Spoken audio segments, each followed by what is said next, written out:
And I will never be the type to make believe in fairy tales or happy endings. I don't know why I can't trust myself to fall. I'll never understand. It's like I'm an addict of all this sadness. The love of my life is upside down. It's so messed up. I only make myself cry, and I don't know why. And I don't know why. And I don't know why. What a great track. It's Leah Hart. I don't know why. It's 10:44 now. You're with 103.2 Dublin City FM. It's Good Morning Dublin, and we're talking about more books. I'm excited to have this author back on, though. We did chat to her last year about her book, and there's another one. So last year it was all about Under Your Skin, and now it's Out of Your Head. I'm talking about Rose McClelland. Hello, Rose. Hello, Helen. Thank you so much for having me back on the show. It's an absolute pleasure. You've been a busy girl, it seems. I have. Well, this is the beauty of lockdown. I suppose I've been able to just put the head down and write another book. Yeah, you did mention that you were working on something when we spoke last year, and let's just have a little flashback to last year, because you'd released Under Your Skin, and that was a bit of a psychological thriller. Yes. And I see here that you became Amazon #1's bestseller in the UK and USA, Canada. Yes. I was so surprised. Amazing. I was so surprised. We'd run a bit of a promotion that weekend, and just thousands and thousands of books were sold, and it shot right up to #1, and I was just sitting in shock, like so happy. So yeah, it was brilliant. Really good. I never expected that response to it at all. And you also won Best Books of 2020 in Belfast Telegraph. Yes, and Best Books of 2020 with the Arts Council and with a couple of book bloggers as well. So it was just an incredible response. There you were, sitting in your house, winning awards and being #1 author. So that's amazing. So now you've done another psychological thriller. Shall I do my best kind of movie voice? And oh yeah, do your movie voice. A gripping summer thriller full of twists and turns that will keep you guessing until the very end. I think you should tell us about it. But it says if you like Gone Girl, you will love Out of Your Head. So give me a little bit of a rundown what it's about. Okay, so it's actually a follow-on from Under Your Skin, but it can be read as a standalone novel. Yeah. And it sees the return of the detectives Simon and Kerry. I'm so glad. So, good. Remember I said to you that I got a little bit of a vibe that they should come back, that it was not the end of the story. Yes, you did, yes. So they've come back to solve another mystery. So it's another psychological thriller. And I'll read the little blurb on the back, actually. Right. It says, fatal accidents do happen, or was there a plan? A 6-year-old dies in a car driven by her father. He barely survives. A simple hit and run, yet the police think it's murder, and who might be next? The mother is out of her mind. If losing her daughter is not enough, why is she being stalked? It sounds hectic. So... yeah, so it sort of starts off with a car accident, but it doesn't seem like a straightforward car accident. Yeah. Simon and Kerry think there's more to it. And there's an underlying theme of addiction that's running throughout the novel, which I really enjoyed writing about as well. Yeah. Where's that inspiration from?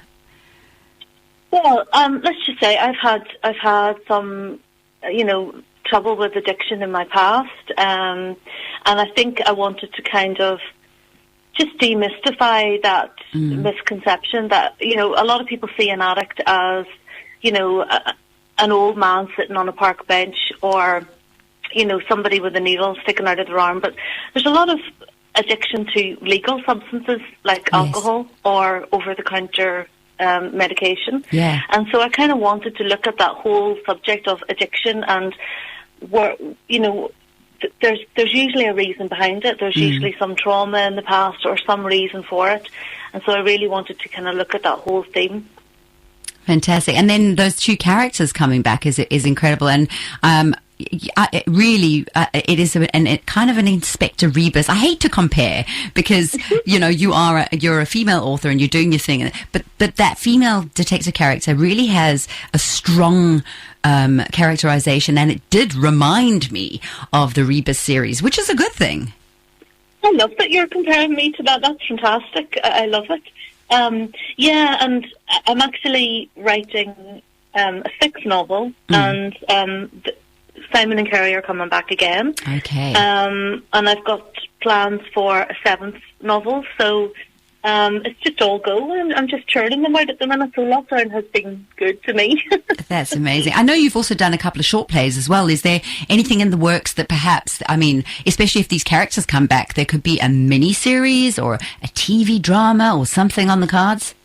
Yeah, a few people have said that to me, and so I really must, look into that, because that would be amazing. It would be amazing to see it on TV, and that would be a dream come true. So I really must look into that and see if there's any way that can happen. Anything can happen. Who knows? Yeah. Who knows? So with these characters, do you base them loosely on people you know, or do you completely just kind of fabricate them in your mind?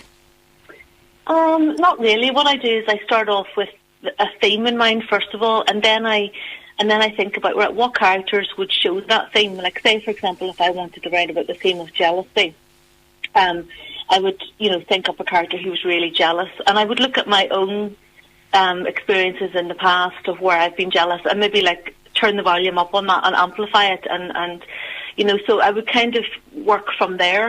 And I think, you can't help it. Sometimes subconsciously, some of your past experiences come into it, whether you realise it or not. And half the time, when you're sitting down to write, you've no idea what's going to come out, and that's the fun of it. Yeah. So, you said last time you were, you're in lockdown. We were completely in lockdown, I think, when we last spoke. But that doesn't necessarily mean that an author can pen a book. You know what I mean? You've got to be in the mood. Yeah, you do. Well, what I tend to do is I set aside certain times in the week where I'm going to write, and those are the times where I know I'm not going to get distracted, and I know that I'm going to have a writing session, and then after that I'm not going to do anything else for the rest of the day.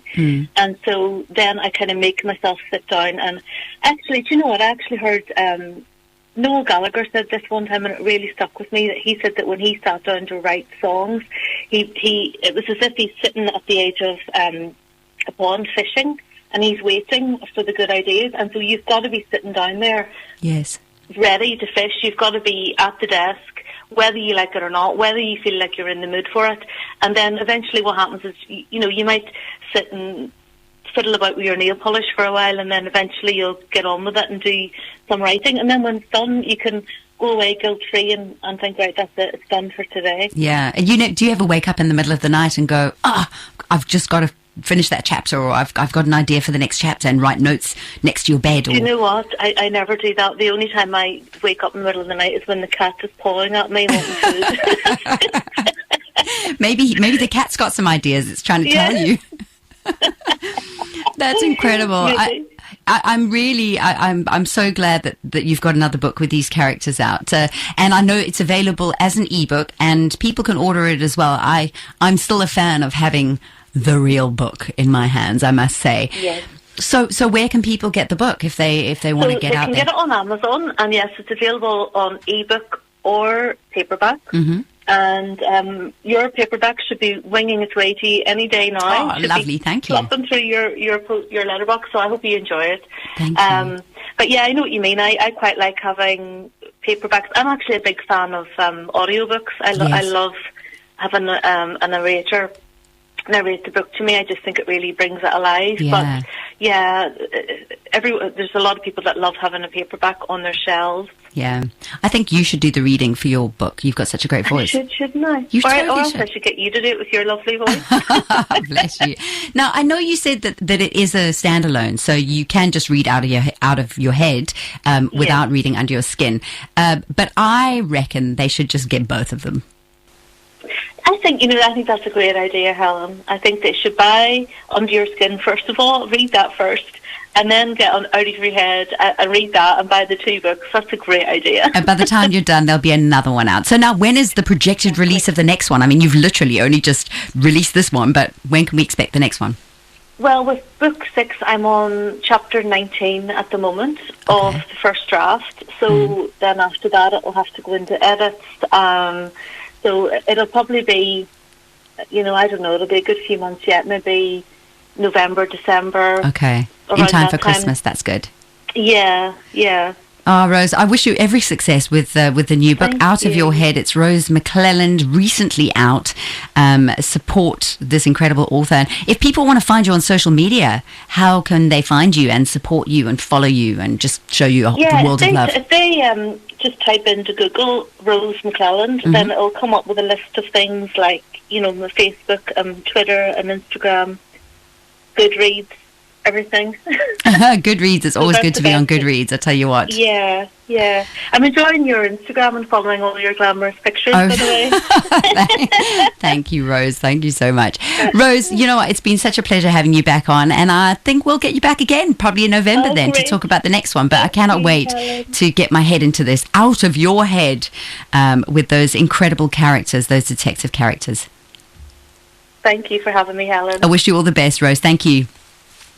There you go. It's Rose McClelland. Go and check her out. She really is incredible, and her book's amazing. I actually, she gave me a copy of the last one, and during lockdown, I posted it over to my mother-in-law in Scotland, and so it's being passed around over there, and I think that's a good thing to do. It is a good thing to do. Get the word out there instead of kind of owning it and just keeping it on your bookshelf. Did she sign it for you? She did. Personal touch. Love her. She's love a class her. act, that one. 103.2 Dublin City FM. Real radio for Dublin. 103.2 Dublin City FM. Broadcasting live from the heart of the city. You're listening to Good Morning Dublin here on 103.2 Dublin City FM with myself, Luke Stebbin, and Helen Desbois with you until 11 o'clock. We're just past 10:30 this morning. Our text number is 08797.